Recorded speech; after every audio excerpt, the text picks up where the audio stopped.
We interrupt your regularly scheduled programming to bring you this urgent public service announcement. We've gotten reports of 3 dangerous characters who are on the loose right now. Leading the gang is a Retribution Paladin, who was charged for bribing Blizzard to avoid nerfs and recently bubble-hearthed out of jail.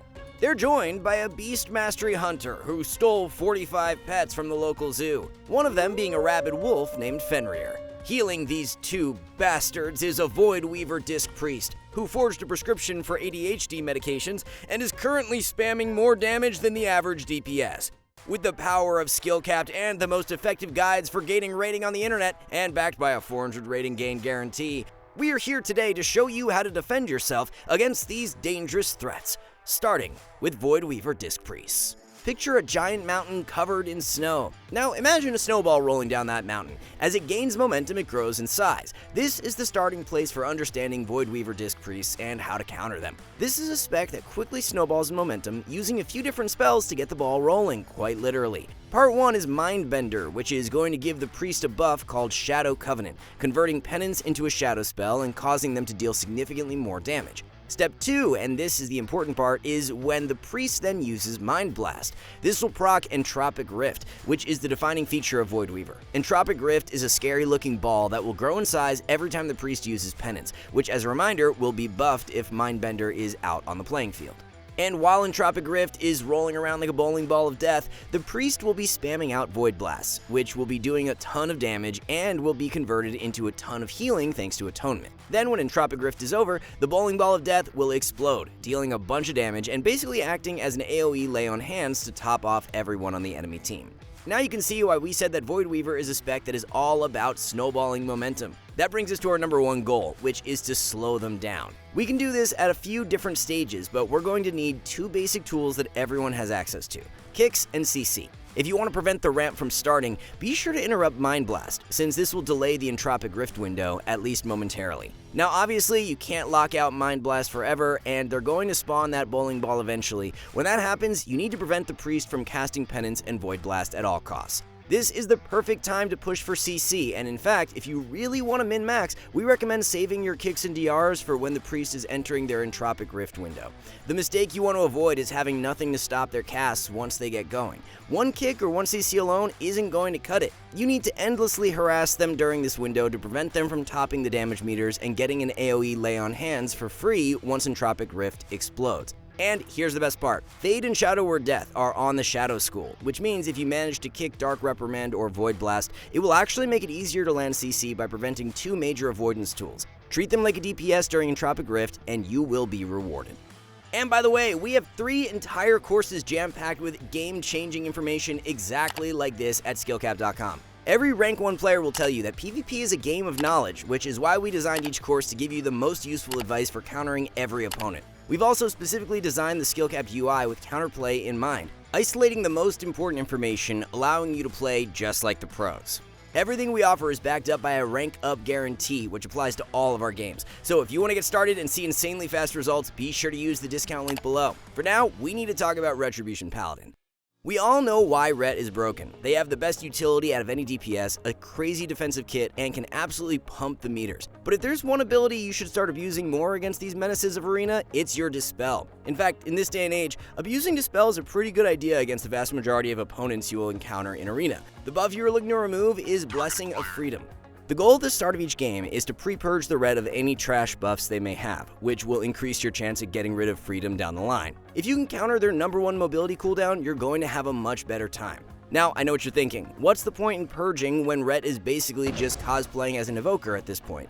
They aren't a melee, but a true mid-range spec, and are able to do most of their rotation well out of melee range, which means kiting them is completely pointless, right? Well, this is where people tend to be a bit misled, since contrary to popular belief, it's still going to be beneficial to keep the Ret Paladin as far away from your team at all times. Yes, they can deal a ton of damage from range, but they also benefit from being close to who they're hitting thanks to Crusading Strikes, which feeds them holy power with their auto attacks. So by keeping them far away, you cut down on their ability to generate damage.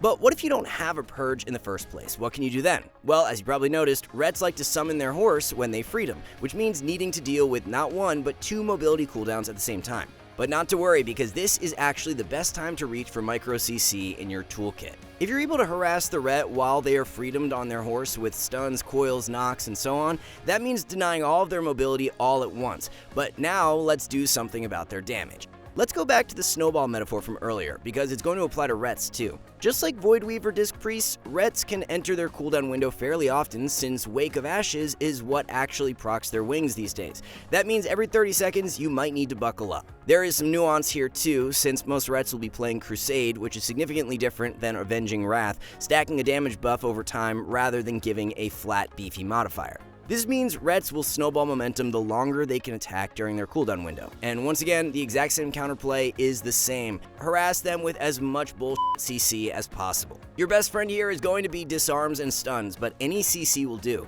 As long as you're preventing them from stacking Crusade by spending Holy Power, you're going to slow their momentum.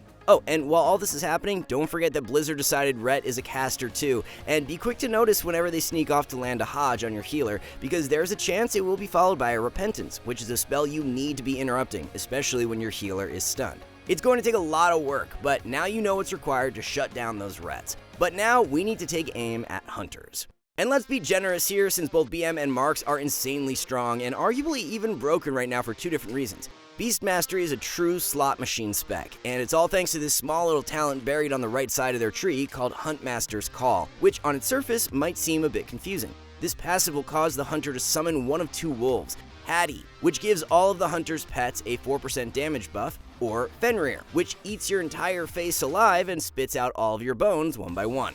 Yeah, this is the wolf you need to worry about. Fenrir will apply a nasty bleed called Ravenous Leap, which is currently doing an absurd amount of DPS, dealing millions of damage with every single tick. By now, you should already know the counterplay. Any bleed removal, such as Stone Form, Cauterizing Flame, or Mending Bandage, should be your immediate reaction if you have them, but what if you don't?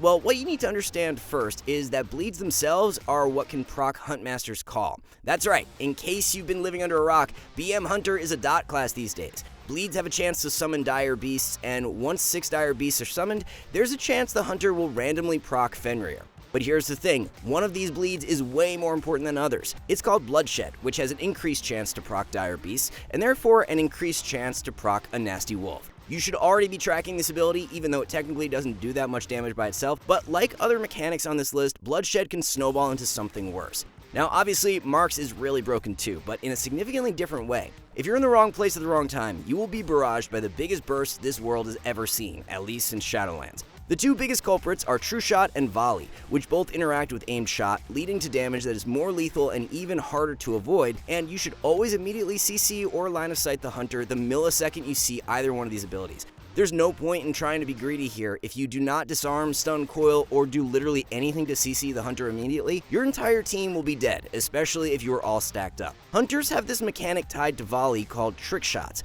which causes aimed shot to literally ricochet and cleave everyone down nearby. So yeah, avoid stacking against any Marks Hunter, and keep in mind that some Marks Hunters will be playing the Sentinel Hero spec, which causes rapid fire to spawn a shiny AoE effect to the ground. There's literally a loading screen tip that warns you not to stand in circles on the ground, and this is definitely a circle the last time we checked. Also, what many Warlocks don't know is that Curse of Weakness is your #1 friend against Marks Hunters, since the effect will nerf aimed shot and barrage channel speeds.